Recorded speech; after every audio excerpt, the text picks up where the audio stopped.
Hey everyone, I'm Megyn Kelly. Welcome to the Megyn Kelly Show. Today we have an exclusive interview you're not going to want to miss. One woman's story about standing up to her employer after she says the company divided staff up into race groups and then asked white staff members to sign a contract that stated, quote, "All white people are racist and I am no exception." Guess what? She had a problem with that. But first, President Biden officially announces his student loan debt forgiveness plan. It's a wealth transfer plan. And progressives say, thanks, but we want more. They're pissed. They want the number to be bigger. Think this is a one and done payoff? Think again. Do you ever wonder if your vitamins are working? Clinical studies show Healthy Cell's new ingestible gel technology called microgel delivers maximum nutrient absorption, 165% more than tablets, in fact. It tastes great, too. It is hard to make vitamin liquids or gels taste good naturally, but Healthy Cell products are the best tasting pill-free supplements on the market. Go pill-free and get up to 15 pills worth of nutrients in one ultra absorption gel pack, saving you money and time and giving you effective doses. Take a single great tasting gel pack at home or on the go. It's great for travel. You can mix it into your drinks or you can blend it into smoothies, whatever you choose. Old-fashioned tablets, capsules, and powders contain synthetic other ingredients like binding glues, flow agents, fillers, coatings, all of which could irritate your gut. Plus, this product is made in the USA. Visit healthycell.com/Megyn or just use the code MEGYN at checkout to get 20% off your very first order.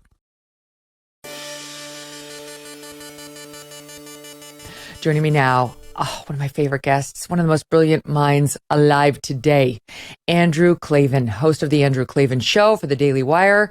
So happy to have you back, Andrew. Thanks for being here. No, it's great to see you, Megyn. Can we just start with this? It's such a joke. I mean, it's like, I love the names that they give it. It's like forgiveness. Oh, who's not pro forgiveness? You know, this policy works very simple. You take out a loan and then you pay it back with interest. That's how it goes. It's how it's gone from the beginning of time up until this guy was facing a midterm prospect that he didn't like. And suddenly, in the way Barack Obama took out his pen and his phone and did things on illegal immigration that he said he couldn't have done for months and months prior, did something he and Nancy Pelosi and others, including in the Obama administration, have all said he does not have the power to do, which is just erased debt, which essentially means transferring it onto the rest of us. What do you make of it? Oh, economically, obviously, it's horrible, but that's not the thing that bothers me the most. I mean, they're saying it could cost up to $600 billion, which is just fuel on the fire of inflation. But it really is the moral part of it that bothers me. And it bothers me on a lot of different levels. The most basic thing in the world is you borrow money, you pay it back. I mean, that is one of the most basic obligations. It is lawless to just sweep it away with a wave of your hand. This is not a congressional act. This is not a law that's been changed. It's just a decision by one kingly chap who happens to be in the White House.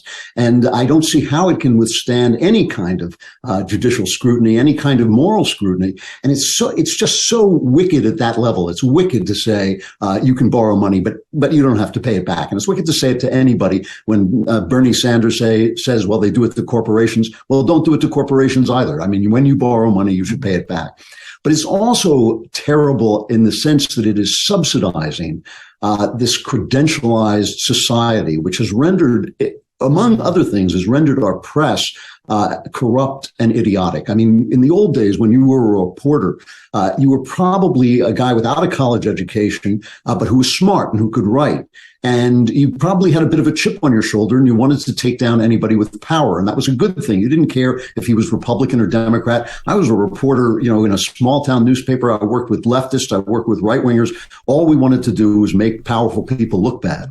But once you started going to journalism school, once you started credentializing reporters, they became part of the ruling class. And so they support whatever supports the ruling class. The reporters you see now are not tough guy journalists with their snap brim hats and their press cards in the band. These are guys who are aspiring to be the people that they cover. And you also have people who don't know anything, but they have their credentials. I mean, we all remember Obama's aide, Ben Rhodes, telling the New York Times, frankly, you guys don't know anything, so we could sell you anything we wanted. You don't know anything because you're children. And meanwhile, those children can storm into the offices of the editor-in-chief and tell them the way they want things covered, because that's the way they were taught in college. All of that is being subsidized by the government to cover up the fact that it actually has made people more incompetent. It has actually made people's lives worse. And finally, why is college so expensive? It hasn't gotten more expensive because the professors are just so brilliant and really are educating our children at new levels. It's gotten so expensive because of these layers upon layers of administration, many of them with briefs like diversity or rooting out bias. And they also make our lives worse, and they make college life worse. If you pay somebody hundreds of thousands of dollars to find bias, the one thing you can bet is they're not going to find no bias. That's not what's going to happen, because their job depends on finding bias. It depends on stirring up trouble. I've had at least one riot start because of me giving a speech at a college. I've had people vandalize the places where I was going to speak. And every single time, people who incited that violence were not the students. It was not radical snowflakes who just got it into their heads that they had to take me down. It was always flyers that were sent to them by the administration, pulling things I had said out of context to make me sound hateful and small-minded and cruel. And that stirred the students up. So it really is funding. What we now have is government funding people who want to be part of the ruling class and then get jobs in the culture. You have the government funding these layers of administrative aides who do nothing but basically condone left-wing points of view, the kind of thing you were just talking about people condemning each other for their races. And then finally, you have government subsidizing dishonesty, taking out loans and not paying them back. It's a moral disaster. It really is. I think it may well be the worst thing this administration has done, up there with its chaotic retreat from Afghanistan. There's so much in there I want to talk about. I really want to get to your thoughts about colleges and universities and, you know, the ruling class and what they're teaching now, because you're, you know, the best read person ever.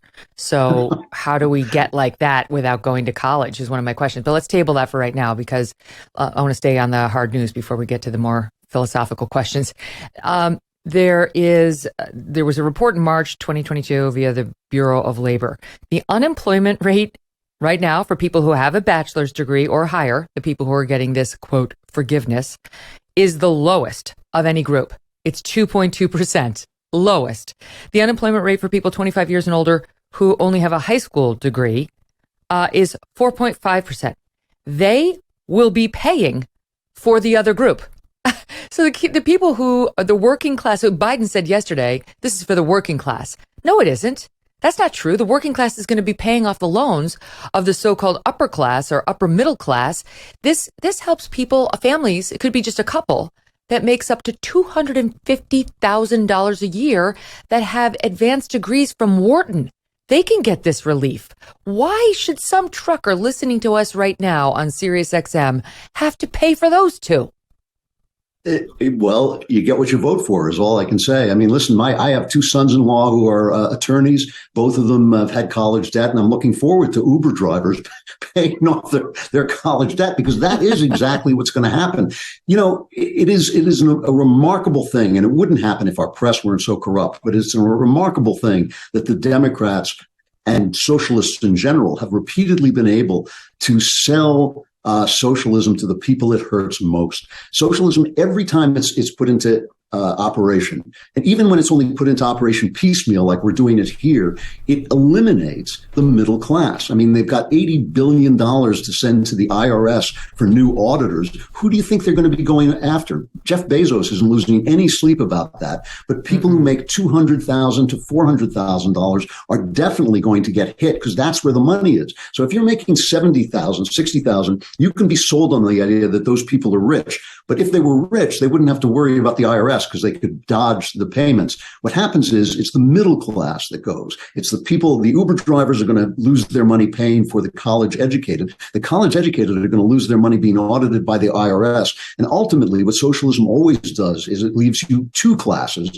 instead of a step of classes, several steps of classes. All it leaves is the poor and the powerful on whom they depend. And that works really well for dictators. It works really well for socialists, but it doesn't work well for the rest of the country. The thing about capitalism is you can always point to the unfairness of capitalism, and life is unfair. There's no question about it, but it's a graded unfairness. There are people who are at the bottom, but there are also steps upwards, and you can move up those steps through capitalism. The more the government takes over, the more they pay for things, the more that middle class has to be sucked dry of its money to keep those payments afloat. And the more that middle class disappears, the more you have a poor class dependent on a powerful class. And that is exactly what the Biden plan is doing. You can see it. I mean, you can see it. The IRS agents are there to take out the upper middle class, and these loan transfers are there to basically take out the lower class, giving their money to the upper middle class, who will then be taxed, will have it taxed away. And so it really is a disturbing idea that people are so gullible that they can be ginned up emotionally by cultural issues and let their freedoms be taken away. The government is never, ever paying for something. It's always buying. It is always buying something. There's no such thing as free. The word free is not an English word. It doesn't describe any realistic thing except maybe the moon and the stars are free to look at, but nothing else is free. And so when the government tells you free healthcare, your first question should be, what's it going to cost me? And what it's going to cost you is your independence.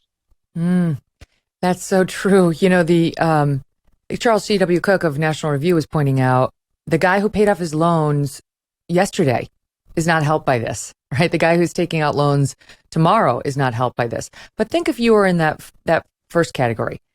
You paid off your loans, you worked hard, you paid them off yesterday.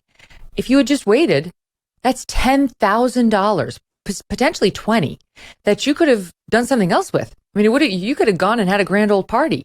I mean, just imagine like the penalty to those people for being these stupid chumps who paid their bills. That's the lesson Joe Biden would like America to learn.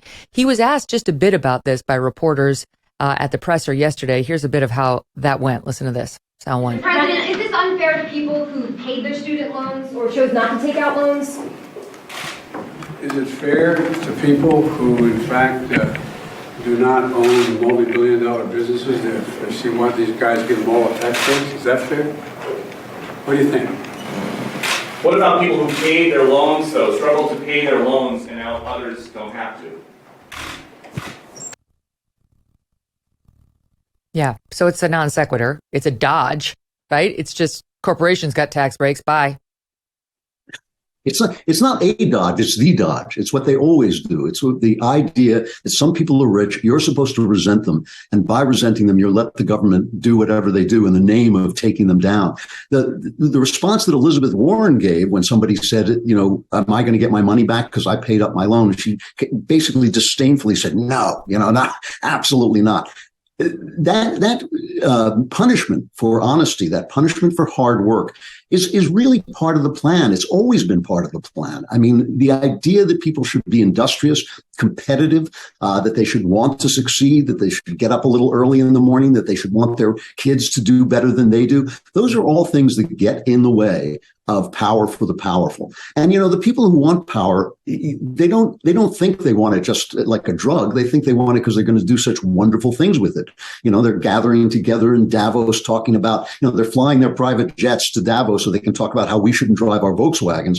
And then basically yeah, exactly. They point to the guy who is a little bit over us, the guy's a little bit richer than we are, and say, oh, he's cheating you. But it's always them. It always is them, because our independence, which leads to good behavior, our independence, which leads to hard work, our independence, which leads to paying off our debts, all those things get in their way. They do not want our good behavior. They're punishing our good behavior on purpose. When you punish something, you get less of it, and that's what they want. They are definitely teaching new lessons, and they're exactly the wrong lessons when it comes to integrity, honor, contract law. I mean, you try doing this with any other loan, see how it works out. The question of whether this is just step one, they always want more, you say. They always want more. And already we're hearing that. I mean, they're open about it. I said it in the intro. They're not happy. The Democrats aren't celebrating this. They're mad. that the number's as small as it is. 10,000 per person is not enough. Could be up to 20. Still not enough. And here's a little montage of some of that reaction. Saw 3. Will I keep fighting for more? Of course I will.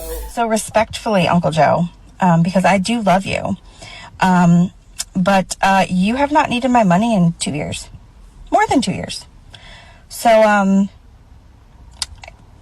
why do I have to give you anything? But what this is telling us is 2 things. Number 1, Biden does have the power to cancel all federal student loan debt. He's just choosing not to. 10K is an arbitrary number. It could be 65,000. It could be 80,000. It needs to be all of it. Him canceling some student loan debt is important. We need more. That every penny of student debt should be erased because college is a public good and it should be free. This is like iconic and truly historic. I know a lot of us wanted more, but I'm going to take what I can get.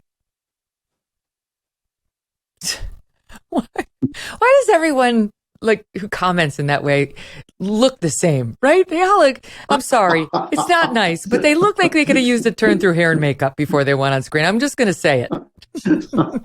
They also have those big bright eyes and that weird fascist smile. Have you noticed this? All these fascists, they have that weird dreamy smile on their face, kind of bright eyes. It's very strange. I think they may be possessed. I'm not saying they are. I'm just saying that they may be possessed.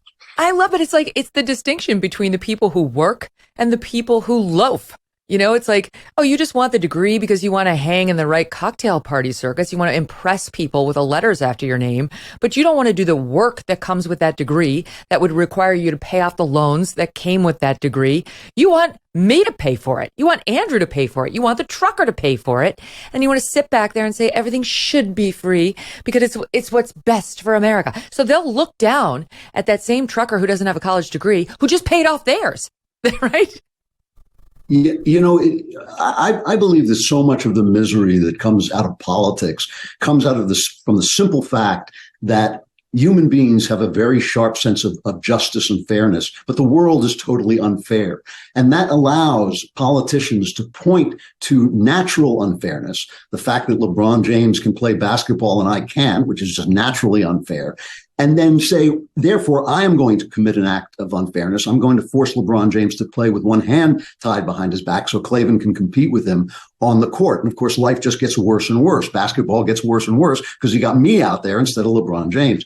If you want excellence, you have to accept a bit of the unfairness of life, because not only is life unfair, but unfairness is life. It's the differences between us that make for competitiveness. It's the differences between us that make for marriages. It's the difference between us that makes for creativity. All of that unfairness feeds into the actual lifting of humankind. So this kind of idea that you can eliminate all unfairness is where the misery comes from. And these guys have what even welfare workers talk about welfare psychopathology. They talk about people going welfare insane, where they begin to believe that they deserve someone else's money. And that is the fact that you have the money. Why don't I have the money? And the idea, well, maybe I worked harder. Maybe I was luckier. Maybe I got born in a nicer place than you did. All of those things are unfair, but the government can't fix them. It can't fix the past. It can't fix the present. It can't fix anything. All it can do is treat everybody equally and let people rise as they will. And that is what we've gotten away from. That was the idea, the basic idea of the country,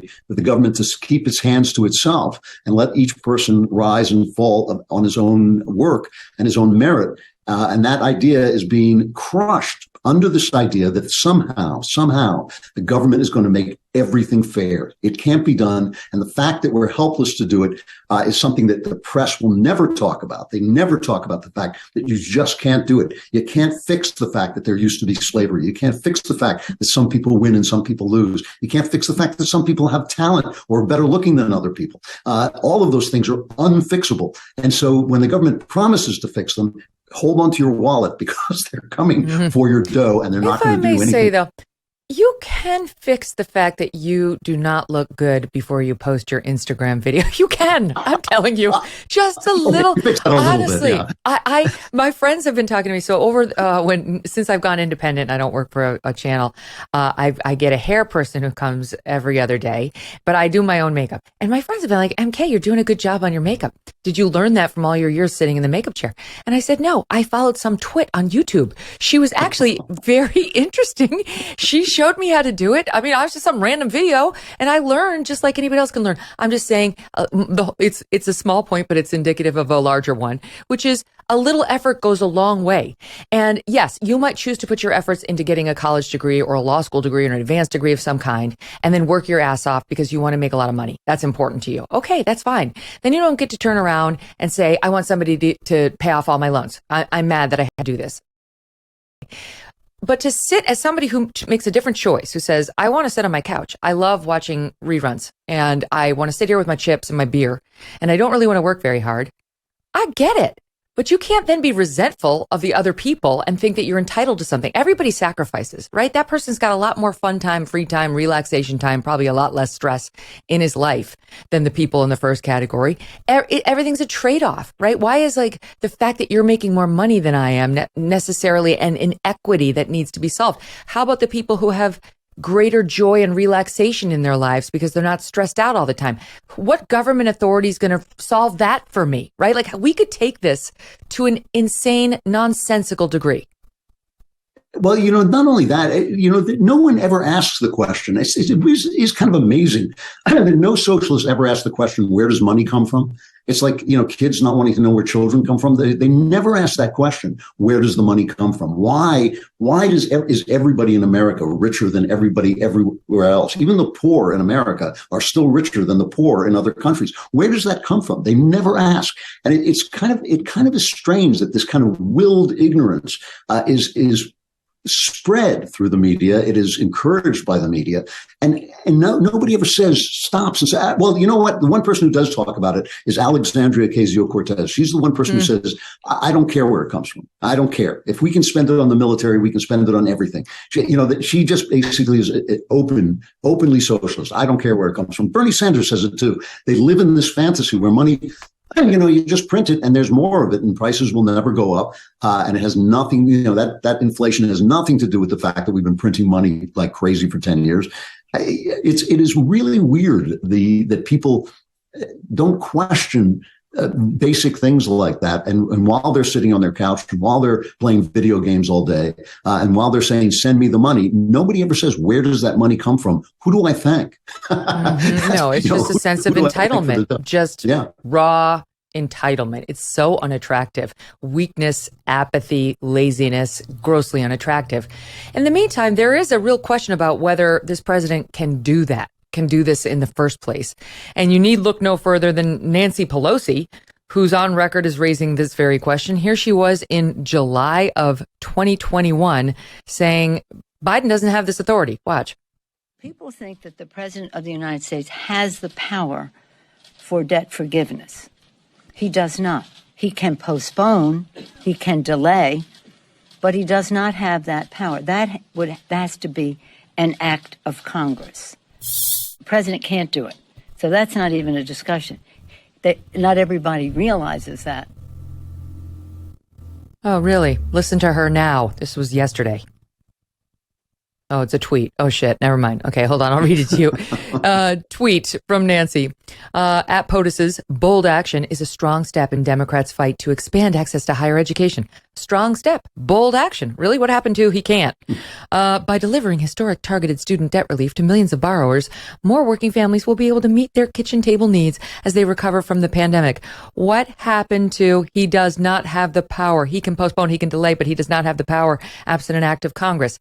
Well, maybe it's that he's using this pandemic relief valve as the excuse to be able to do it. He's saying, this has given me extraordinary emergency powers, and that's how I'm sort of getting this power. Well, as far as I recall, the pandemic was underway in July of 2021 when Nancy Pelosi said he doesn't have the power. It doesn't exist. And so this will be challenged in court, and it's very likely to be struck down, this executive overreach.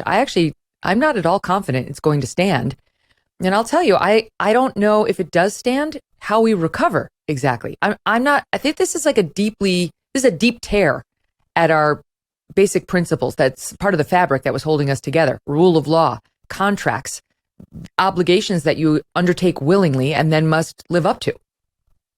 That is the way, you're the lawyer, so I didn't want to go off about that, but it just seems to me that contract law is a kind of sacred vow between two people. I mean, obviously, if you make an illegal contract, that's one thing, but if you make a legal contract, isn't that a kind of part of the sacred relationships of freedom, one of the sacred relationships of freedom, that if you and I enter into an agreement together and sign that agreement, put our signatures on that agreement stands. If I haven't cheated you in some way, that agreement stands. And so I don't understand that's the part, the moral part of it that just kind of baffles me. I don't understand where the president just says, oh yeah, forget that agreement. It's kind of like no fault divorce. I've always thought, like, is there really such a thing as no fault divorce? I mean, if you have vowed that you are going to live together forever, isn't there some kind of fault isn't somebody at fault when those vows collapse? I think that war on contract law is part of the war on freedom. It just seems to me, again, you're the lawyer here, so I don't want to step on your territory, but it just seems to me that contract law is kind of sacred. It's not just something you study in law school. It actually is one of the binding relationships between two free human beings, and to just kind of crush that with a wave of your hand seems incredibly morally dangerous, but then again, I'm not sure they care. And I almost feel like he's our fiduciary. This is our debt. This is owed to us, the American taxpayers. Yes. He's our fiduciary, Joe Biden is. He's in charge of managing this debt, among other things. And he doesn't have our consent to just write it off. We didn't agree to that. We're owed the money. We want the money. And if he doesn't make them pay back the money, we have to pay the money. And we didn't agree to that. That there's a reason he doesn't have that power. So it's another lane of sort of legal reasoning that should stop him from doing this morally, yes, but also as a matter of law. He should be challenged. I'm not at all sure that he will win. He's lost several of these attempts at overreach under the COVID emergency release valve. This could just be the latest in an effort to appease his base, again, right before the midterms, as the Democrats creep closer to doing better than they were, to almost equaling Republicans in the generic congressional ballot, which we'll get to in just a bit. By the way, the Department of Education also ruled in 2021, quote, the president does not have the statutory authority to provide blanket or mass cancellation, compromise, discharge, or forgiveness of student loan principal balances and or to materially modify the repayment amounts or terms thereof. That's exactly what he just did. This is a problem. And you've got, one other thing I was going to mention is Jason Furman. He was the former chair of Council of Economic Advisors under President Obama, Joe Biden's old boss. And he pointed out a couple things. Number one, pouring roughly $500 billion of gasoline on the inflationary fire that's already burning is reckless. Number two, why design a policy that would provide up to $40,000 to a married couple making $249,000? Why include law and business school students if you want us to believe this is about the construction worker making $38,000? And so even people from his former administration are saying this makes no sense. It's unfair. It's boneheaded. And it's obviously the messaging full of lies. Okay, so I want to talk to you just for a bit about the raid, because today is the day down at Mar-a-Lago that this judge is waiting for the DOJ to submit its proposed redactions from the supporting affidavit. In order to get a warrant to go in there and search Mar-a-Lago, they had to have an affidavit, presumably from an FBI agent, who laid out the case against President Trump. We haven't seen it. Trump says he wants it released. The media wants it released. The DOJ is saying, no, sources, methods, confidential information, top secret, can't do it. Judge said, proposed redactions, I'm not agreeing to just withhold the whole thing. The government said, all of our redactions, you won't be able to read a thing. The judge said, that's not good enough. Come up with something reasonable. It's due right now. It was due at noon down in this South Florida court. Still, I think Republicans are very fired up about this issue. But I also think that Trump being back in the news to the extent he has been for the past month has been a good thing politically for Democrats. As much as it fires up the base to see Trump persecuted yet again, making no comment on whether he has records he shouldn't have. The guy, it's a string of persecutions against him. It's an unprecedented move. It wasn't warranted. It wasn't justified, and it shouldn't have been done. But my point is, I think the Democrats and the media are loving having him back in the news, and I think it's helping them on that generic congressional ballot. So what are your feelings today about the raid, the court proceeding, and the politics that are coming out of it? I'm wild-eyed about it with rage. I got to be honest. It drives me insane. I would like Trump now to step off the scene. I don't think that's going to happen, but I would like him to crown his successor and say, MAGA is now part of the Republican Party. I've done my work, and now I'm going off into the sunset. It's time, if nothing else, it's time for younger men to take and women to take the helm of the country. So that's the first thing. And I agree with you that his presence is all in all probably a benefit to the Democrats. But the recklessness of this, a million times during the Trump administration, I got emails from people saying, when is Hillary Clinton going to go to jail? And I would say, Hillary Clinton has broken the law repeatedly, but you don't actually want her to go to jail. You don't want your political candidates to go to jail if you can help it. You don't want them persecuted by the DOJ because it makes the DOJ more political than it is in danger of being to begin with. They would storm into a former president's home, a duly elected president's home, no matter what story they want to tell themselves, is so incredibly reckless that it genuinely makes me concerned that what they're trying to do is demonize half the country. They are trying to declare half the country terrorists. Already on MSNBC and other left-wing outlets, they are saying the Civil War is here. We're not in danger of a civil war. The Civil War is already on. And I'm worried that they're trying to do this, that they'll gin up a couple of nutbags who will go after the FBI in a violent way and then say, see, we were right. It was these right-wing crazies who are showing up at school board meetings demanding that we can't change the sexes of their children. We knew they were terrorists, and now we've proved that they're terrorists. Unless Trump, I don't care what papers Trump had, and they can pull all these leaks to the press. Oh, he was holding the nuclear code. He was going to call up the White House and tell them to launch a nuclear weapon. And here's the code, guys. So you got to launch the weapon. I mean, it was insanely stupid, their ideas. But unless he's training a militia at Mar-a-Lago, I don't want to see the DOJ with armed men storming a former president's house. It is incredibly incendiary, incredibly reckless. We're already at each other's throats. It just was unwise. And Merrick Garland, who had this reputation for being a company man, a guy who took care of the institutions, a guy who obeyed the law, has shown himself to be just an absolute pushover for the left. And not only did he go after parents and start investigating them as possible terrorists for taking care of their children, but now he storms the home of a former president. I mean, really, I feel like I'm living somewhere in Central America, with some unnamed country in Central America. It's just incredibly disrespectful.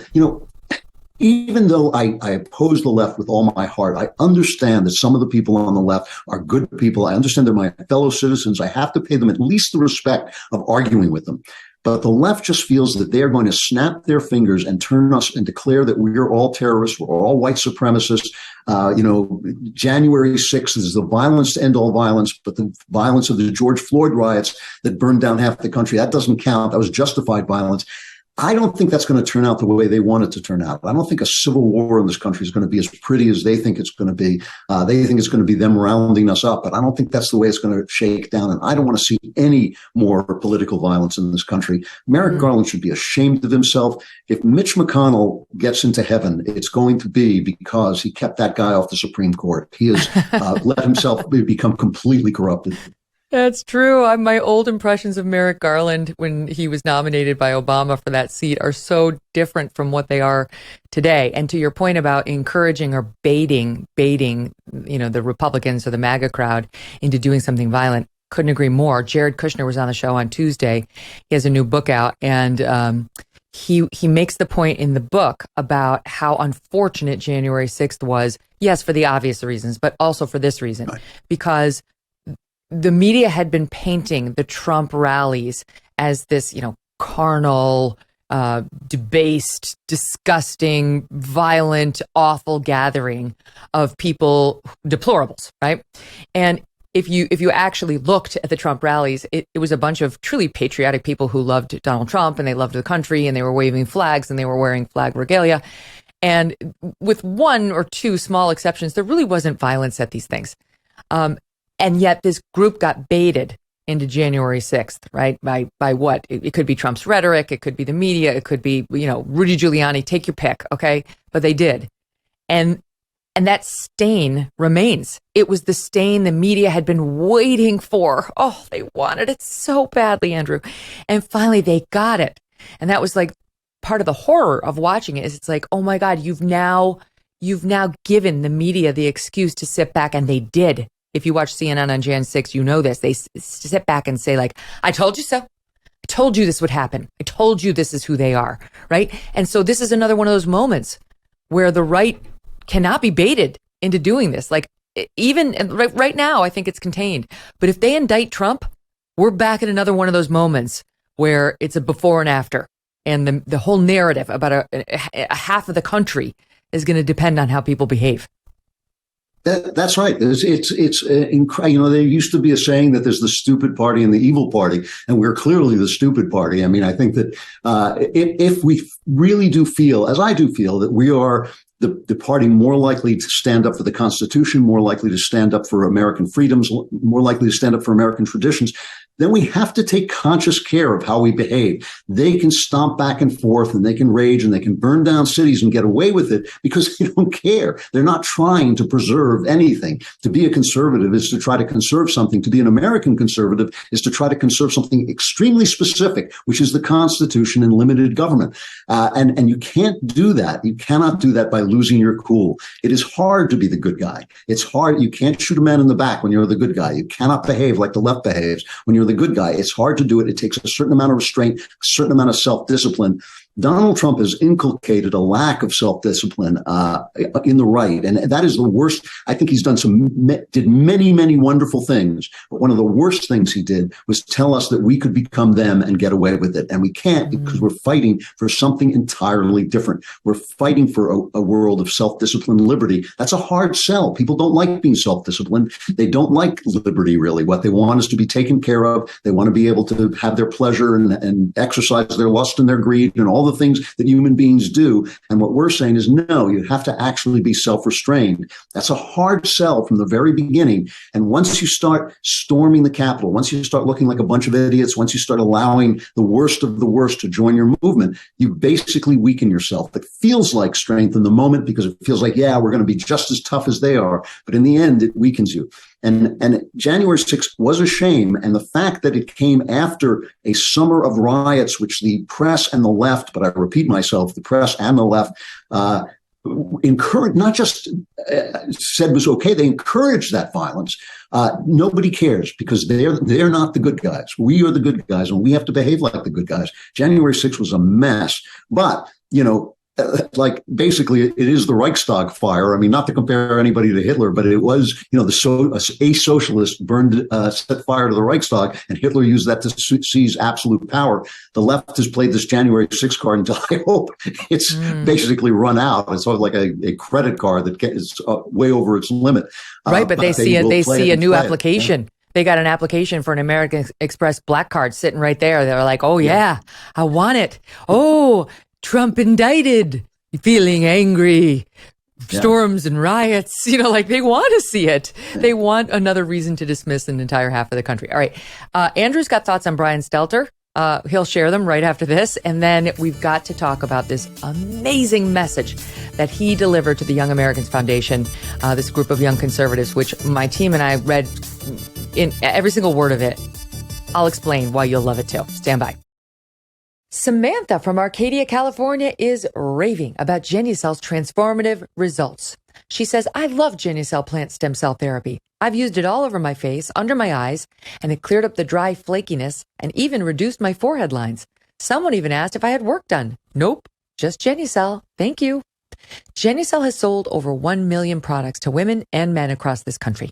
Fine lines, forehead wrinkles, dark spots, sagging jawlines, even those annoying bags and puffiness, gone without risky procedures. And with its immediate effects product, there are guaranteed results in as little as 12 hours or your money back. Now, during Genucel's summer blowout, every most popular package, all their best stuff, is over 65% off. Plus, you'll get a complimentary gift set with your order. Go to Genucel.com/MK60. Genucel.com/MK60. Order today and get their summer essential, the dark spot corrector, absolutely free. Genucel.com/MK60. GENUCEL.com/MK60. MK60. So back to your speech, Andrew. You said, and I have the transcript, the establishment has collapsed. And you may say to me, so what? Who needs the establishment? They're just what the poet Yeats called old, learned, respectable, bald heads who all think what other people think. After all, didn't Western culture begin when the establishments in Athens and Jerusalem executed Socrates and Jesus for failing to toe the traditional line? Why shouldn't a revolutionary country like ours have an establishment that calls itself the resistance, even if what they resist is free speech and equality under the law? And you acknowledge there's some truth to this. Priests and scholars and political leaders who become too wedded to the way things used to be sometimes fail to recognize legitimate innovation when it comes along. But there's a downside to losing the establishment dedicated to the preservation of tradition. How so? Well, first of all, great revolutions don't actually come from revolutionaries. All of history bears this out. Great revolutions come from great traditions. Jesus was expanding the tradition of the Jews. He wasn't just trying to destroy it. Socrates was expanding the traditions of Athens. He wasn't trying to destroy it. That was the mistake the establishment made in those cases. The American revolutionaries are the perfect example of this. They weren't actually revolutionaries in that sense. They weren't trying to destroy the British legal system, British legal rights. They were trying to claim them for their own and take them to the next level. It was the French revolutionaries who were genuinely revolutionaries, and that's why they ended up knee-deep in blood, killing everybody they could get their hands on who wouldn't toe the utopian line. And so yes, an establishment can be fussy. It needs to be a little bit traditionalist. And yes, sometimes people have to stand up to the establishment and say, no, in order to actually fulfill our dream, in order to live into the meaning of our creed, we have to do something a little bit new. But that's different. Innovation is different than tearing everything down and declaring a utopia. And you need an establishment to teach you the tradition that you are going to innovate in. And to innovate means to renew, and you can't renew something that's not already there. And what we have now is we have an incredible depth of ignorance. Professors, you were saying this before the break, the professors now not only don't teach something because it's written by white people, which is absurd. They also they muffle it. They muffle, say, a Shakespeare by telling you what their theory is about it instead of what Shakespeare was trying to say. Listen, you can disagree with Socrates, you can disagree with Shakespeare, you can disagree with anybody you want, but you have to understand what they were trying to say. And that's what teachers are there to teach you. That's what the establishment is there to teach you. Not how their brilliant new consciousness is going to reinterpret Socrates. But what the hell was Socrates saying in the first place? If you don't know that, you can't argue with it. If you don't know what the tradition is, you can't actually innovate with it. And this is the thing. Ultimately, they're going to teach you to be somebody. All of us learn who to be from our tradition. We're born with a nature. We're born with an inner soul and somebody who we are. But that somebody lives in a tradition, and that tradition shapes who he is. If you don't have that tradition, then basically you've left yourself open to being shaped by whoever happens to be in power at the moment. And the people who have been in power for the last 50 years are materialists who want to teach you that basically you're just a meat puppet filled with a chemistry set. And therefore, the most important thing about you is how you have sex and when you want sex and whether you get the sex you want when you want it. That is a tradition in Western philosophy. Schopenhauer called sex the Lord of the world. Freud obviously thought that sex was behind everything. The Marquis de Sade, from whom we get sadism, believed that sex was the essential engine. But there's an entire other tradition which teaches us that we are spirits. We are actually, our body is the expression of something greater than itself. And that tradition teaches us that love is at the center of everything. That's the Christian tradition. It's the Jewish tradition. It is the tradition that really made freedom what it is. It made the idea of freedom what it is. And that's a tradition we have to learn. If the old people aren't going to teach it to us, we're going to have to teach it to ourselves. You write about something that I was asked about this past weekend. I was talking to a group of Republicans, and one man came up and said he has two kids going off to college now, one going to the military, I think, and one going off to college. And they were very worried that they were going to be downgraded if they let their conservative freak flag fly. You know, if they were openly conservative in their views at these institutions, for good reason. And it just so happens that I read your remarks right after this. And I'd said, and the gentleman was asking me, what do you think I should advise them? And I said, I know other people disagree, but I believe they should stand by their true beliefs. They should stand up for themselves. And if they get downgraded, they should confront the professor, ideally on tape. And they should wear that C like a badge of honor. And when they go out there into the real world applying for jobs, they can show that C with pride and explain how they got it. This is what you write. You have academics who either won't teach the great books or silence those books by smothering them under their own banal and unfounded critical theories. Even worse, they threaten you with bad grades if you don't lie and pretend to believe those theories. That's a sin. It is a sin for an old person in authority to coerce a young person into compromising his integrity. It is a double sin to do that to young men, because while integrity is good for both sexes, it is the essence of being a man. To be a man, you have to be who you say you are and do what you say you will do. Oh, I love that. Can you keep going? Yes. I mean, I think that this is we talk about manhood nowadays as if it's about eating steak and punching people. It's not. Anybody can punch anybody, and anybody can sneak up on anybody, and anybody can eat a steak. But to be who you say you are and to do what you say you will do is the definition of manhood, as far as I'm concerned. I mean, you talk about my son Spencer. That is what I taught him. That is what he exemplifies. That's why I'm so proud of him. That when you say, I will stand for this, you stand. And when somebody says, tells you to lie, you don't lie. And I've gotten very disappointed in conservatives who say, keep your head down until you get out of college, because then you've got the degree and you can do anything you want. It doesn't work that way. It doesn't work that way. I'm not telling anybody to put their head in the cannon's mouth. I understand you have to pick your fights. I understand you have to act cleverly. You have to act intelligently.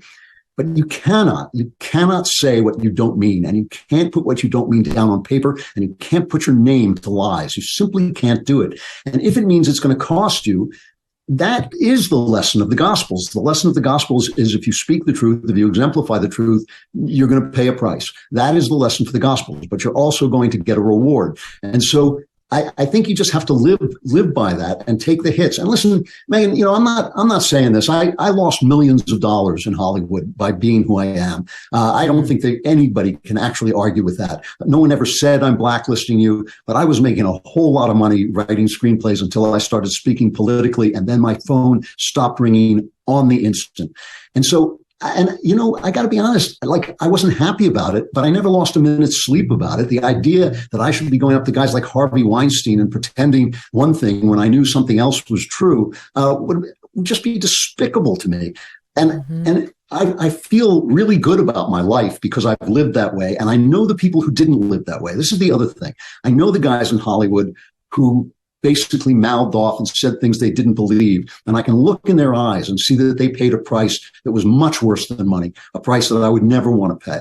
And so, yes, if you don't actually start to teach yourself your tradition, why you believe what you believe, you're not just a conservative because you're a cantankerous, old person or because you're crusty or whatever. You're actually conservative because American conservatives are very different than European conservatives. We're not supporting lordship. We're not supporting bloodlines. I don't care what color. I swear I do not care what color you are or where you're from. All I care about is that tradition of freedom that's embodied in the Constitution and the Declaration. That's what I'm trying to conserve. And if you don't know what that is, and if you don't know why it's good, it makes it very hard to stand up to people when they lie to you. And it also makes it very easy for you to be fooled by their lies.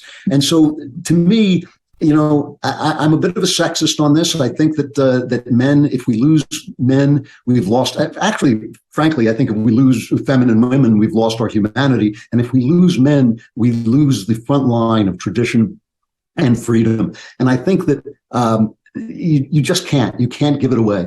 You have to. You have to hold on to it, or you lose it for all of us. I love what you said. I've got to end on this point because it's sort of where we began. You end the piece as follows. The good news is this.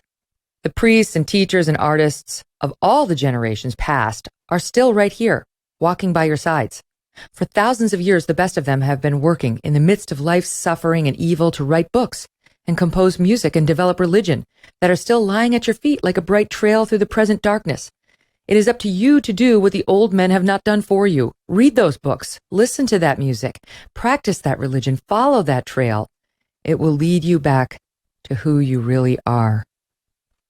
Love the way you see the world. But here's the question.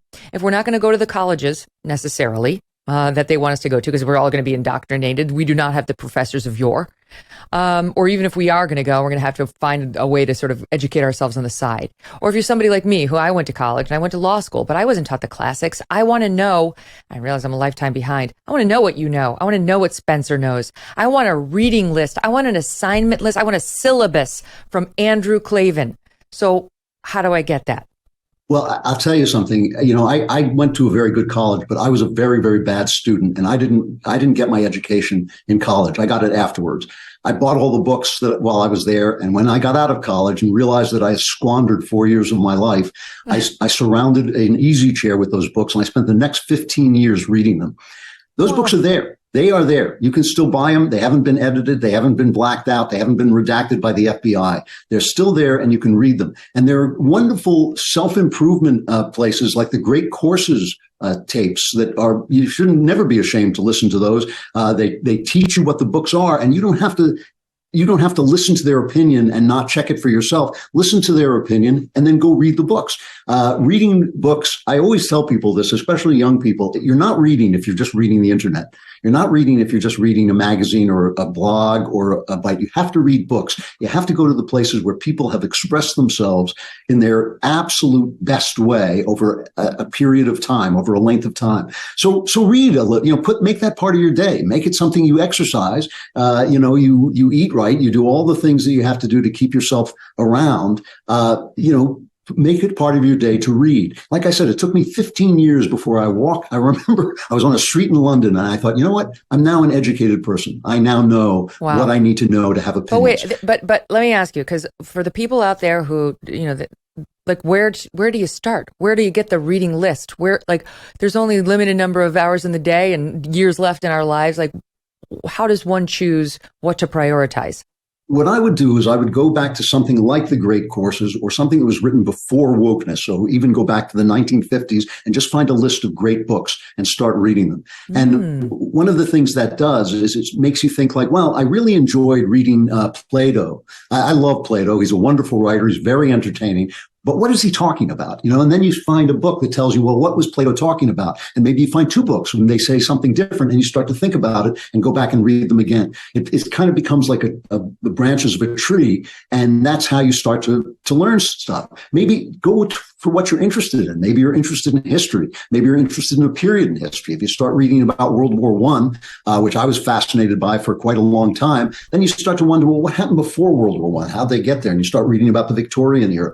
I would say start with the West because that's your tradition, but you shouldn't be afraid to branch out and read about other things too. It doesn't take that long. If you can give half an hour of your day to reading, you'll find that you get through a lot of books in a year. And I'm a very slow reader too. I mean, I don't have Spencer's gift. He just zips through that stuff. But I almost move my lips when I read, but I just sit there doggedly and get through it day by day. And at the end of the year, I've read maybe 50, 60 books.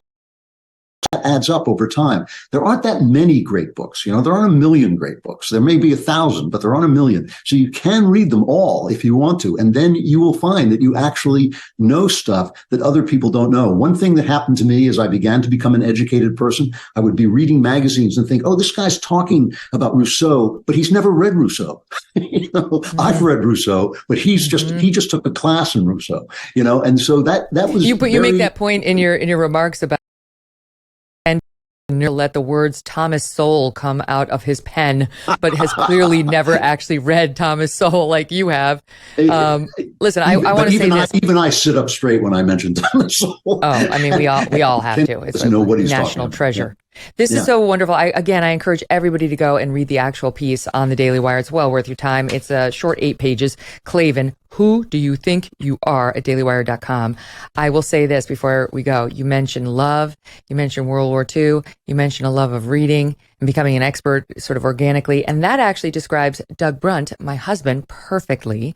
The man I love, and the man who is obsessed with World War I and World War II and has read everything and now is a true authority on everything from Stalin to the Russians. I mean, I could go deep into that rabbit hole thanks to him, but I've seen his world come alive as he taught himself so much about that era.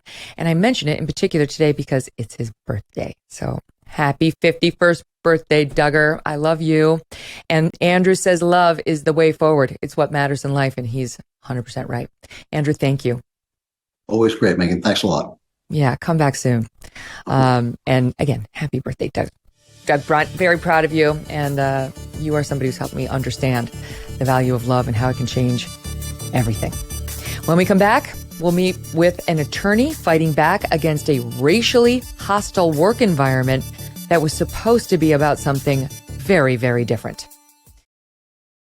Like so many people, I am eating healthier these days, and that is why I love good olive oil. And by good, I mean fresh. Olive oil packs the most flavor and the healthiest nutrients, and it's part of the non-hateful eating program I am on. Now, it's the best, though, when it comes fresh from the farm. And that is the problem with supermarket olive oils because they're not fresh. They can sit on the shelf for months growing stale. Did you know that? That's why I love my olive oil direct from small award-winning farms, thanks to a guy named TJ Robinson, also known as the olive oil hunter. Now, they sent me this stuff free to try it before they advertised on the show, because what if I hated it? I'm not going to tell you to buy it. It actually is delicious, and it actually does taste better than the store-bought olive oil. You'll see for yourself. When I first tasted TJ, their farm fresh oils, I fell in love with the vibrant flavors. They are incredibly delicious. I put it on salad. I put it on veggies, pasta. I do all my meat, my fish in this olive oil now, you name it. As an introduction to his fresh pressed olive oil club, TJ's going to send you a full size, this is what I got, nice tall bottle of one of the world's finest artisanal olive oils. It's worth $39. It's fresh from the new harvest. You're going to get it for $1. For $1. That just covers the shipping cost. Best of all, with TJ's Club, there is never a commitment to buy anything, now or ever, and you can cancel your membership at any time. So get your free $39 bottle for just $1 shipping and taste the difference freshness makes. See if you can taste the difference as I have. Go to harvestfreshnow.com. Harvestfreshnow.com for a free bottle. Pay just that $1 shipping. Check it out at harvestfreshnow.com. Nicole, so great to have you here. Welcome to the show. Great to be here. Happy birthday to your husband. Oh, thank you. Thank you very much. I love when he turns 51 because I'm 9 months older than he is. So on this day of the year, he finally catches up to me. You know, I love it.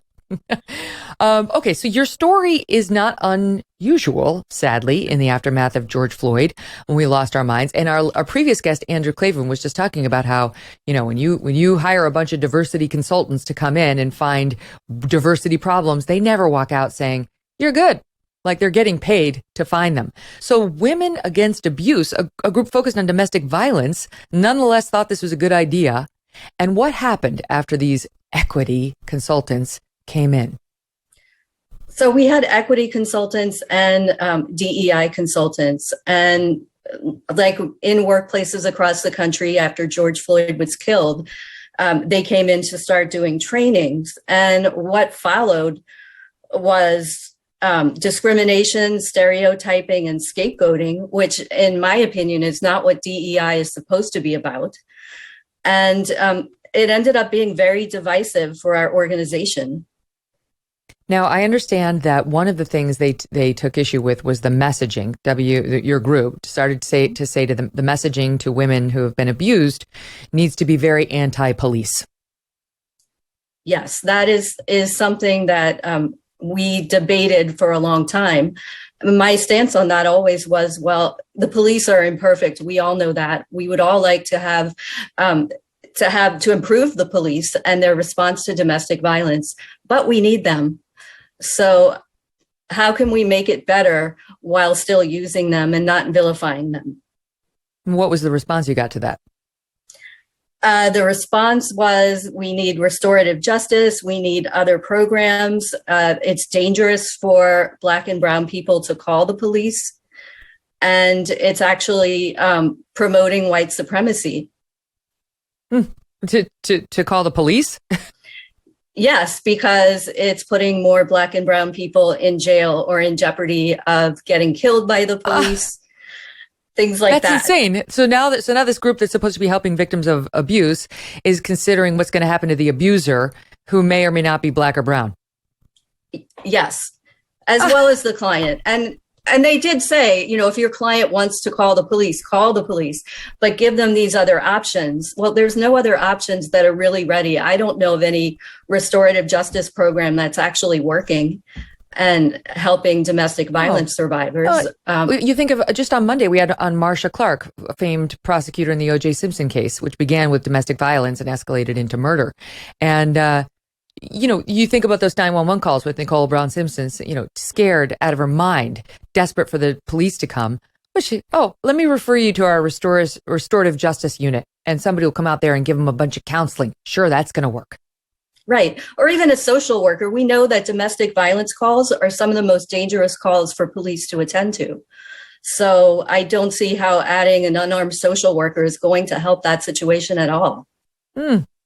So then internally, in addition to the messaging to how to handle domestic violence victims and the messaging toward them, internally, the dialogue started changing in a way that I understand was very negative, including this declaration or contract they wanted you to sign about white people in general and yourself in specific. Can you tell us about that? Yes, the specific line was, own that all white people are racist and I'm not the exception. And that's where I knew I had to act. I absolutely refused to sign that. I was not going to single out any race for this type of dehumanization. And I found it to be very regressive and racist. I couldn't believe what I was reading, honestly. So what kind of a contract was it? Was it an employment contract, or it was just a declaration about your racism? It was actually a contract that would govern our behavior in legal center meetings. So the rest of it was fine. It was things like, give your attention to the person speaking, things like that. But then number 5 was this egregious all white people are racist entry. And that ruined the whole thing. I'm just curious, what was the race of the people handing this to you, demanding that you sign it? White, mostly white, also some people of color as well. It's always like that. We've had so many of these stories where these guilty Upper West Side type white liberals working something out, and it's inappropriate and it is illegal. I mean, that's compelled flatly speech. Illegal, and it's a luxury belief. Like, we need to be helping survivors, not debating who's racist and who isn't, what whole race needs to be talked about that way. Like, we just need to focus on our mission. And I find that these DEI programs completely get companies and organizations off of their mission, and they create more division and, frankly, more racism. Yeah, you're not there for self-flagellation. You're there to help women who are really suffering. The focus should be on them. What kind of group is it? Is it a charity? Is it a state or a city-run organization? Tell us about your It's group. a nonprofit organization. We get private donations. We also get federal funding from the Department of Justice and from VAWA. And so it's very clearly illegal. I mean, anything with Very federal funding cannot divide you by race or compel speech of any kind. They cannot force you to say that all white people are racist and so are you. So you're going to win your case. I know it's pending right now before the EEOC, and which you have to do. That's a step you have to take before you can file in federal court, which good on you, because this is the only way to stop this nonsense. If these woke administrators won't stand up for what's right, then you got to go to the courts, and the law is still, thank God, the law. I mean, thanks to the civil rights progress we made in the 60s with the law, it still stands. And now we've gone so far the other way. Now white people are taking advantage of these laws. It's just it's insane. Yes. And I found that a lot of people don't even realize that white people can and should take advantage of these laws, that the civil rights laws are for everyone. So in addition to being white, you are in a minority group, which is you're Jewish. And Yes. I understand there was an incident where there was a general sentiment. They circulated an article about anti-Semitism.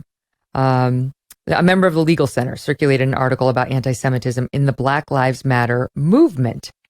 And and you chimed in on this. Tell us what happened. I chimed in on this and expressed my discomfort that I had asked for an article on anti-Semitism to be included with our anti-racism resources, and that suggestion was shot down.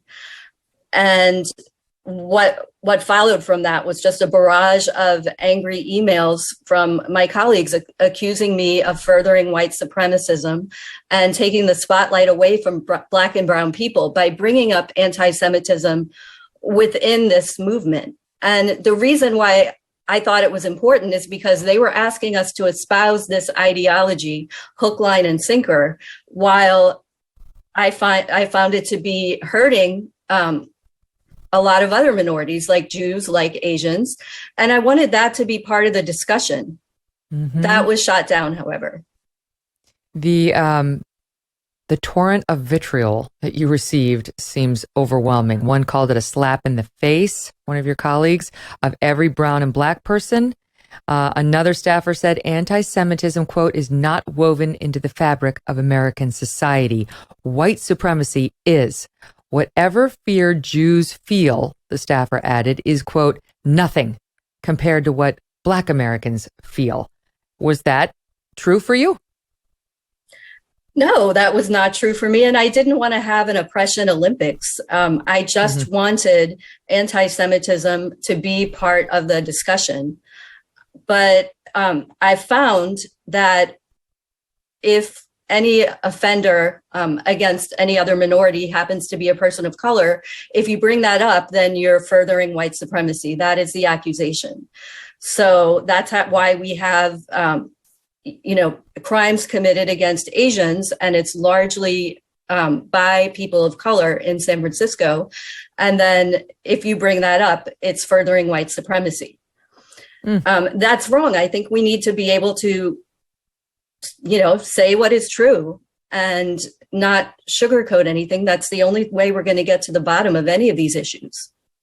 Washington Free Beacon did an article on this, and they pointed out, though I admire your reluctance to go there, but you actually did experience violence in your life based on the fact that you're Jewish.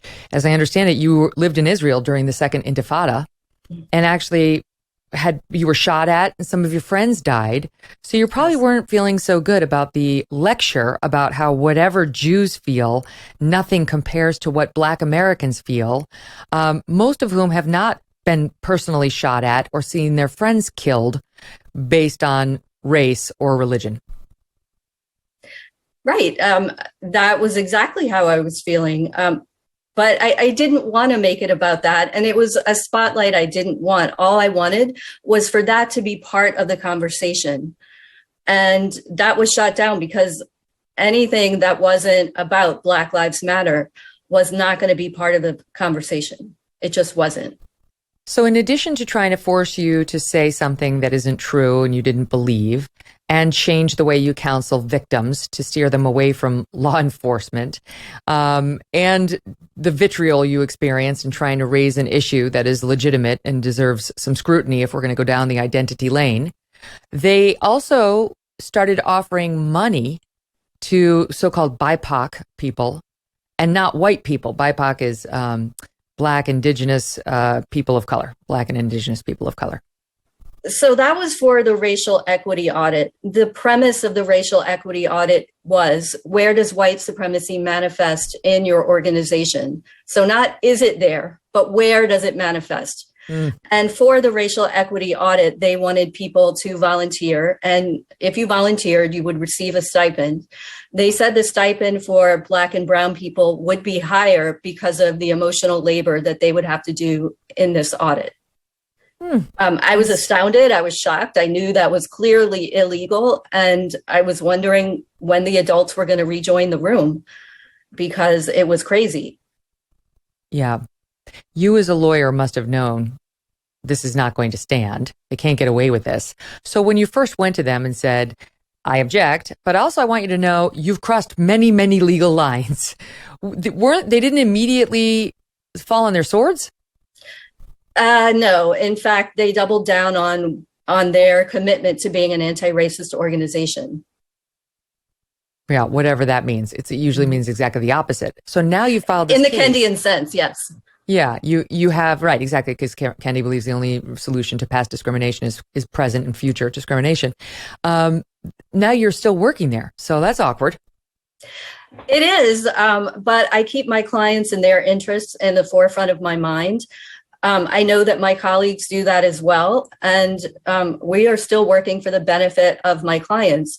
Obviously, I really hope that we can settle this, but I need these practices to stop, and I need a guarantee that they're going to stop. And I think that this isn't about me at all. This is about whether the Civil Rights Act is going to continue to govern our country. Mm-hmm. And so since you filed your complaint, have you received more backlash? Not exactly, but I really just try to compartmentalize that away and keep my eye on the ball. What do you think is more important at your group right now? Helping victims of domestic violence or this obsession with so-called racial justice? I think it would depend on who you're talking to. I think the legal center as a whole would say that helping victims of domestic violence is more important.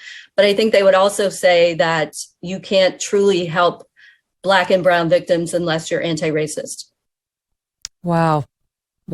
It's not enough for you to say this person's race is irrelevant to me. What's relevant to me is she's being hurt by someone she trusts and probably loves and doesn't see a path out. You've got to focus on her skin color and yours. Yes, exactly. This is horrible. I'm sorry this is happening to you. You remind me of Jody Shaw, right? Just one woman who's at a large organization who just says quietly at first and then loudly, I'm not going along with this. I'm not doing this. I object. I refuse, right? And she's involved in litigation now too. Jody and I have become friends, and she's really helped me a lot throughout this circumstance. It's an unusual circumstance to find yourself in. So I really found her advice to be very helpful. Good. There are other pioneers in this. Paul Rossi is also one. Yep. So I'm not alone, but I couldn't abide by all this and keep my integrity. And that was more important to me in the end. That's right, Nicole. And if they don't do right by you, you're going to win. But if you don't, another organization is going to scoop you up who will treat you better and respectfully and within the bounds of the law. All the best to you. Keep us updated. Thank you. We're going to be right back with someone who's fighting back against Google's censorship and suppression in a fascinating new way. There is now an alternative. Todd Ricketts, who used to run the finance, he was the finance chair at the Republican National Committee. He co-owns the Cubs. He's fighting back and is on the side of the Angels on this. He's up next. My next guest is Todd Ricketts. He's the co-owner of the Chicago Cubs, and he was the finance chairman of the Republican National Committee under President Trump. He recently launched a new search engine, a competitor to Google, called Free Spoke, Freespoke, that provides unbiased and uncensored information to users, and it doesn't track or spy on them. So novel. Todd, thank God somebody finally did this. How'd you get the idea? I got to tell you, Megyn, thanks for having me, first of all. And Sure. I would just start by saying that I've always been a little skeptical of just large companies that have a lot of control. And really, when you get into the technology world, these companies that have these platforms have such control over the news we see. And oftentimes I would find, like when I was searching on Google, that I would get results that I didn't expect or that I felt like were manipulated or put out in a way to kind of lead me into a way of thinking. And really, as the time went on, I thought I was alone at first. And as I talked to more people and I started to realize I was not alone and that other people felt that same way. And really, you've seen that explode in the last few years where we have this idea of like free speech is really under attack in our country. And we need outlets that are willing to put up all sides and have that debate of ideas and have these intellectual discussions instead of, a more, Russian style thought police that tells you what to think and tells you what to say and so on and so forth. So your idea is not to create a conservative search engine. It's to create what we all used to think Google was, which is just a fair search engine that doesn't censor one side. Well, that's exactly right. I mean, at its heart, free spoke might attract more conservative people at first, but it's really for everybody. We call all the people who use free spoke, we call them free folkers. These are, and what we're really trying to do is put everything in front of people so they can make their own decisions about the issues of the day.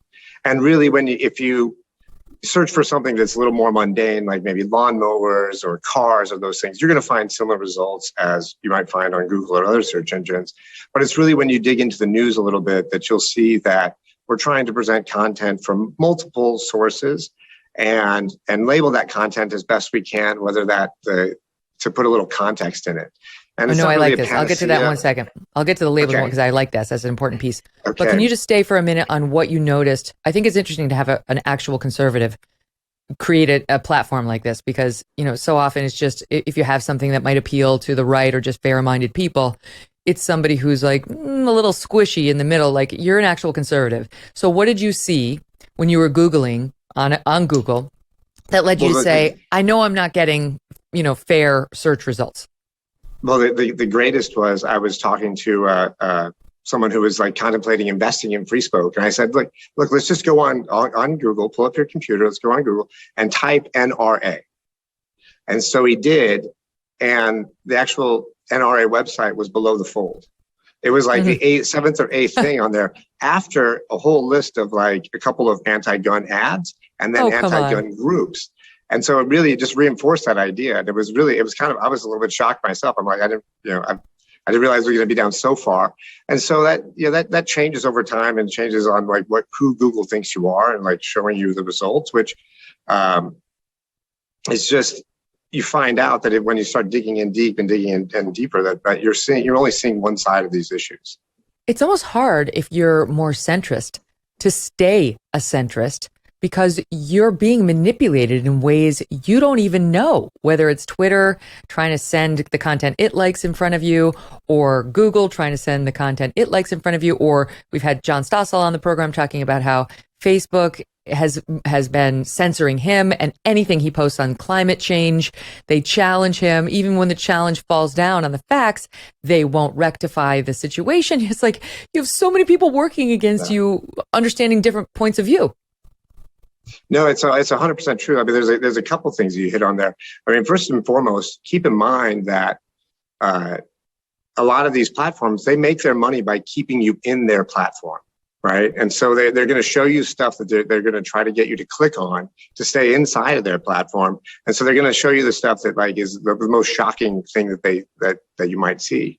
And then, conversely, or on top of that, you see a lot of these platforms are saying things like, we're not going to show anything or we're going to suppress things that go against the consensus on climate science. And it's like, well, that is not the free flow of ideas. This country was built on free speech, and this country was built on the free flow of ideas. And I think that anything that harms that is incredibly dangerous to us. Mm-hmm. And really, especially when you get into just climate change, for example, I don't think I'm a denier or anything, but I'm also an intellectual who wants to see the facts and lay it out and be thoughtful about it. And to say that there's some sort of consensus or that people who disagree with the consensus can't be heard, it's just dangerous. And really, science that can't be questioned isn't really science. It's religion in a different package. This is the perfect time for this service to be born. Free Spoke, again, is the name of the company and the search engine. In the wake of COVID and all of the lies we were told and the suppression that we suffered and the, just inability to question anything, right? I think YouTube this week just changed its policy. Now you won't get censored if you suggest that masks do not prevent the spread of COVID. Finally, you can say that without getting censored. And by the way, YouTube and Google, that's the same parent company. Yeah. Yeah. So, I mean, that's the mindset of your competitor, that we should be censored for saying things like that. So to pretend that YouTube would be doing that to us and Google would be totally open-minded and there'd be no manipulation is naive. So you're actually providing both sides of it. And what I love is the thing we just talked about, which is you will, if you Google climate change on Free Spoke, you'll get a bunch of news articles. You can either hit all or hit news, just like you can on Google. And if you hit news, you'll get a CNN article, you get a Vox article, what you may get a Fox News article. And Todd's service, FreeSpoke, will say, right. If you click, like the Fox News link shows in a little red, right. CNN will show, I think it's left. Yeah, and that's not D. I'm trying to think of it. I think it's L. And so finally, people who used to think CNN was just the news get a warning, a disclosure, I guess, a warning or disclosure, depending on your point of view. This is leftist. Okay, so proceed at your own risk. Take it in Fox News, same thing. I love that. Yeah, no, so we felt it was important to try to give context to the news that we're putting out there too. It's like, we're not trying to lead anybody down a particular path, but just wanted to note that, you know, the sources have an agenda and they have a bias. And so when you're reading from those sources, it's good to know that. And like I started to say before, it's not really meant to be a panacea to say, oh, well, this is ultimately super left or that's super right. It's just a little bit of a guide to give the context. So when you're reading these stories, you have that background and know where they're coming from. Well, I laugh because I know that middle M is also an option. And my first skeptical thought was, there's nobody going to be in the middle. I don't know who he's going to cite for in the middle. So I actually did look, and it was like Us Weekly. Like, okay, I accept that actually. That's you know what? To get a little personal for a second, my daughter and I were at the airport, and she picked up an Us Weekly, and she's like, "This is the only truthful news in this whole store." She's not wrong. Well, I know, as I pointed out, you used to be finance chair for the RNC. And I know, so you've lived this personally and found out after the last election, Google was indeed manipulating what its users were seeing and were not seeing. Can you expand on that? It's a little bit insane. And specifically, I'll shift over to the emails. That if you had a Gmail account and you received an RNC fundraising email, there was an 85% likelihood that got put into your spam folder. And if you received that same email from the Democrat National Committee, there was only a 10% chance it would go into your spam folder. So they were actively working to suppress the effectiveness of the RNC's fundraising abilities in the last election. And I just keep coming back to the same word. It's just dangerous and it's shocking. Our country should be about free speech. I think, there was Patrick Henry said, I may not agree with what you say, but I'll fight to the death for your right to say it. And I feel that is under attack in our country today. And we need to have some outlets that are willing to say, no, we're going to show all the sides and let people make their own decisions. It's really what our society and our culture and our country were founded on. So Google's got what, 90% market share when it comes to something like search that. engine? Yeah, I've seen some varying numbers, but that's probably a good guess of it. I think they have about 1 billion users around the world. And it's foisted on you on everything you buy. You buy the iPhone, it's right there. You click on it, and your Safari, and the next thing you know, you're off to Google and your laptop and so on. So if people want to try FreeSpoke, number one, how do they do it? How do they get it as their default search engine? And number two, are they going to be getting as good a service, bias to the side, as plentiful results, as meaningful results as they would with this huge, massive corporation? Yeah. No, I'd be willing to put our search results up against Google's. I think we have a pretty robust engine itself.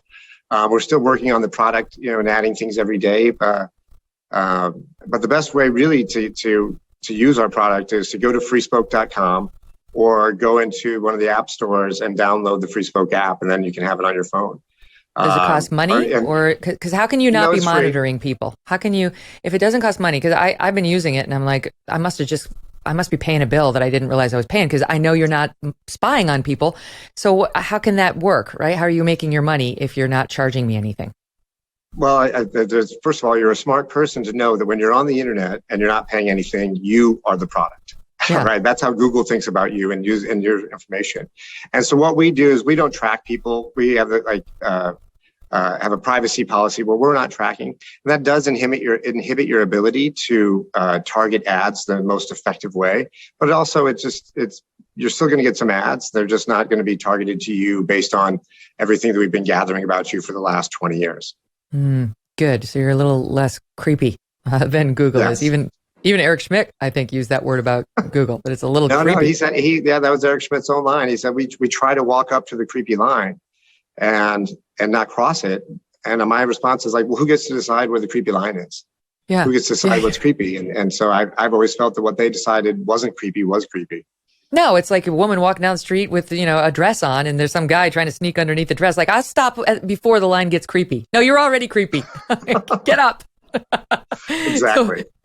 All right. So Free Spoke, that's how I did it. I went to my app store. I typed in Free Spoke. I hit, download, and I was off to the races. But how do you make it your default? Because, how will people have to enter it each time? There is a browser extension that you can put in Chrome to make it your default browser. It's a little bit more involved, but we'll put it up on the site so people can find it easily. Okay. All right, good. Because we need to make an active choice to do this, to support this organization so that we're not ruled by this people who hate anybody who's not a leftist. I mean, truly, that's how it is. Yeah. While I have you, I would be remiss if I didn't ask you about politics a little bit, given your prior role and just your closeness to a bunch of Republican politicians. A lot of buzz in the news this week about the special election in New York's 19. And for the audience members at home, this is upstate New York, where the Democrat Pat Ryan has prevailed over the Republican Mark Molinaro. The Republican is 51.9 to 48.1. But it's a special election. They're going to have to redo it again in November. But the thing is that the guy who won, the Democrat Ryan, was trailing by double digits last month. So, I mean, the MSNBC was gleeful about this. Like, Dobbs. It's changed everything. The generic congressional ballot now has the Republicans up only 0.2, whereas in February it was GOP plus 4. So for sure, their fortunes seem to be going down. Why do you think that is? And what do you think can be done about it? Well, I would call it all really, really normal. I feel like this is a narrative that we go through every 2 years in every election. And, right around August, at some point, people start saying like, oh, well, it looked like Republicans were going to win, but now they're not going to win, and so on. But really, ever since 1994, when Newt Gingrich became the Speaker of the House, he was the first Republican Speaker in 40 years. And really, before that, Democrats had really controlled Congress. And so that was the first time that everything just became razor thin. And ever since then, every House seat, every Senate race, every race has become just so razor thin, and everything is decided in the margins there. And that's, I think, what has led to kind of like this viciousness of politics in our country that we've seen grow, is that there's a real battle going on in our country about where the direction of our country is going to go. And it's close. It's like we're really split down the middle, 50-50. Cook Political reporting red wave now looks more like a ripple come midterms. What's your prediction? I won't mock you if you get it wrong. What's your prediction on the House and the Senate? Well, I mean, I'm not big into making predictions, but I think it's pretty clear that Kevin McCarthy will be the Speaker come January. I don't think there's a lot of question on that. And when it comes to control of the Senate, this was always something that was going to be up in the balance. I think there's 4 states where Republicans need to hold on to their seats and then gain one more in either Georgia or Arizona or and so on. So it was always going to be like a kind of a tough year, I think, and I think it's showing itself to be that tough year. And really, we'll just kind of wait and see where it goes and come October. Now, what about presidential? Who will be the Republican nominee? What's your, if you had to say right now? I'm not going to say anything right now, just because I don't have somebody, and nobody's actually announced. And really, I feel like every election you have to focus on what's right in front of you, because you can't count any chickens before they hatch. So, all right, give me top 3 names. What's that? Top three names. Well, who I think is going to run, or who I think should run. Who you think will run? Oh, well, I mean, as of today, I think that President Trump will run again. Ron DeSantis has made it clear that he's going to run.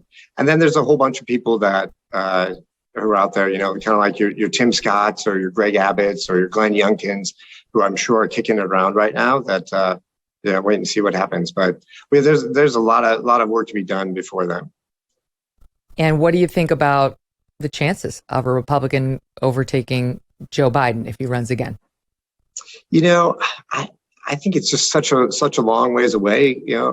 A week is a lifetime in politics, as they say, and we've got a lot of weeks in between now and then. I think the administration has shown itself to be little more left wing than the country. So we'll see. We'll see how that takes place in the next. See what takes place in the next year or two to shape that up. So it's going to be so interesting. All right, listen, in advance of those midterms, in advance of the presidential election, you want to make sure you're getting fair news. You want to make sure anybody's bias is flagged for you, right? Just in case you don't know some of the sites you don't know. And that's why you need Todd's new site. freespoke.com will help you get through it. And so far, I agree with all of his classifications. So good to see you. Thanks for coming on. Yeah, thanks for having me on. Really good to see you too. Yeah, to be continued. We'll do it again.